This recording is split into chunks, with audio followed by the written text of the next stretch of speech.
alors qu'elle était réduite de 14 à 3 milliards de dollars américains au cours de la période allant de 2010 à 2019. La dette publique contractée par la RDC de 2019 à 2024 a dépassé les 10 milliards de dollars américains, soit une augmentation de 7 milliards de dollars au cours de la période concernée. À en croire les prévisions de la Direction générale de la dette publique, au cours des 5 prochaines années, la dette publique du pays pourrait excéder les 15 milliards de dollars américains. D'après les données statistiques de la dette publique, à la fin du mois de décembre 2022, la dette s'établissait à plus de 9 milliards de dollars. En raison des 41% de dette intérieure, la dette extérieure prenant une grande partie, soit 59%.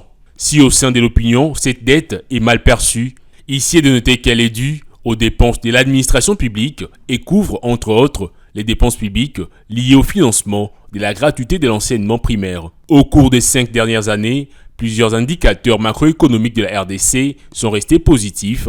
En 2022, le pays a connu une croissance économique soutenue avec un taux de croissance estimé à 8,5%, tiré par l'industrie extractive et la relance du secteur non extractif. Si l'inflation reste élevée à 9,1%, les perspectives économiques restent bonnes avec des projections de taux de croissance de 7,2% en 2024. À noter qu'en janvier 2022, l'agence Bloomfield a donné à la RDC la note BBB, note d'investissement à risque modéré avec une perspective stable à long terme, et la note A2 avec une perspective stable à court terme.